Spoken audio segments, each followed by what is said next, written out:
आचारसंहिता पुढे ढकलल्या गेलेली आहे। 21 डिसेंबर पर्यंत मतमोजणी होणार नसल्याची माहिती समोर येत आहे। त्याचा परिणाम लाडकी बहीण योजनेवर होणार का? लाडकी बहीण योजनेचा हप्ता हा कधी मिळणार? लाडकी बहीण योजनेचं वितरण हे कधी होण्याची शक्यता आहे, या संदर्भात आपण समोर व्हिडिओमध्ये माहिती पाहणार आहोत। त्यापूर्वी तुम्ही जर नवीन असाल तर नक्कीच आपल्या व्हिडिओला लाईक करा, चॅनलला सुद्धा सबस्क्राईब करा। असेच महत्त्वपूर्ण आणि माहितीपूर्ण व्हिडिओ अगदी थोडक्या शब्दात तुम्हाला आपल्या चॅनलवर पाहायला मिळत असतात।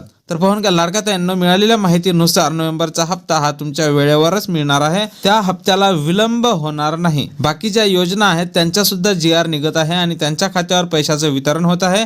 त्यामुळे लाडक्या ताईंनो, तुमच्या सुद्धा GR लवकरच निघण्याची शक्यता वर्तवल्या जात आहे आणि 10 तारखेपर्यंत सर्व पात्र लाभार्थी महिलांच्या खात्यावर हे पैसे जमा होईल। त्यामुळे आचारसंहितेचा किंवा निवडणुकीचा लाडकी बहीण योजनेवर कसलाही परिणाम होणार नाही। लाडकी बहीण योजनेची सविस्तर माहिती अगदी शॉर्ट मध्ये पाहण्यासाठी आपल्या चॅनलला सबस्क्राईब करा। जय महाराष्ट्र।